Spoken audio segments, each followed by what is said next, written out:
Bon, je vous parle de quelques camions qui commencent à avoir des problèmes là, avec nos camions américains. Puis on a de la misère dans nos transmissions.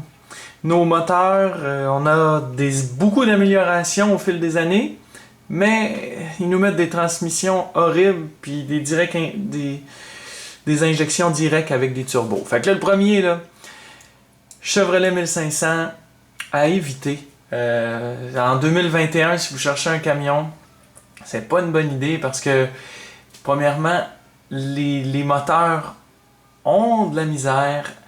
Les transmissions, on a la 10 vitesses de Ford et GM qui sont ensemble. Ça, c'est pas un bon choix non plus. Attendez, ils vont sortir quelque chose de nouveau. On va laisser les autres prendre le coup de cette faute-là, au lieu que ce soit vous qui achetez ça, puis vous êtes pris avec après. Ensuite, nous avons le Dodge 1500, 2500. Dodge, à date, comme GM, là, la majorité de tout ce qu'ils font est pas très très fiable. Il y a des bonnes choses. Les moteurs RMI, c'est très bon. Mais le problème, c'est qu'ils mettent ça avec des transmissions qui n'ont pas de bon sens. Fait que là, t'as un bon moteur, mais tout le reste du camion, il tombe en morceaux. Fait que même chose pour le GM, là. C'est le même principe, là. Vous allez avoir des problèmes d'air climatisé, des problèmes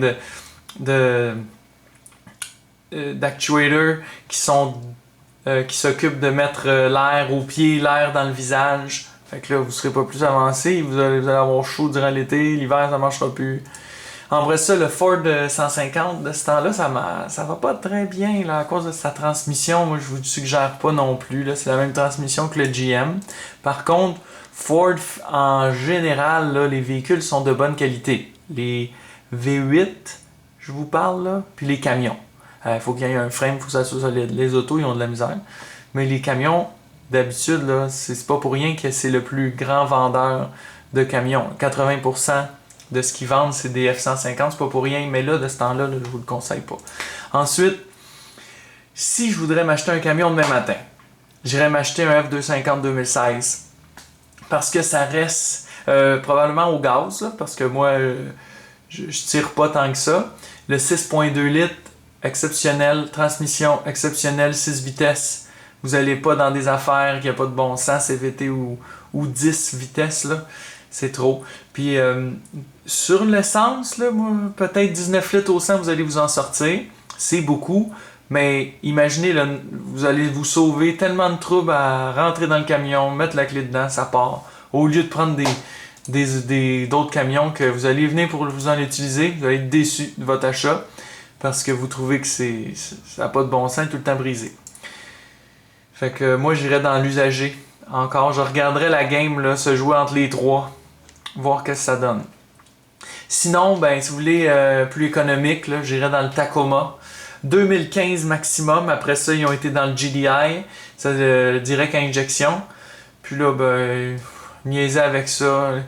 Les problèmes de direct à injection, c'est qu'il y a trop de pression. Puis là, ben, le gaz passe à travers les piston rings, les rings de piston. Puis là, après ça, il s'en va dans l'huile à moteur, ça la dilue. Fait que là, ton moteur, il s'use plus rapidement. Fait qu'en 2015, là, c'était la dernière année qu'il faisait le moteur 4 cylindres comme on l'aimait, ordinaire, pas de niaisage. Après ça, si vous voulez dans le 6, ben là, il y a moins de place pour travailler dans le moteur. C'est moins intéressant, là. Si vous voulez tirer, là, je sais pas. Moi, j'ai toujours aimé les petits moteurs dans les japonais, là, comme Toyota. Puis j'aime aussi les gros V8, puis les gros camions commerciaux dans les Américains. Puis mon préféré, ben c'est sûr que c'est le Ford 250 2016 parce que c'est le plus récent avant que ça plante leur affaire. Fait que je vous donne mes deux préférés, là. Tacoma 4 cylindres 2015 maximum, puis F250 2016. Vous allez deux vraiment achats solides avec ça.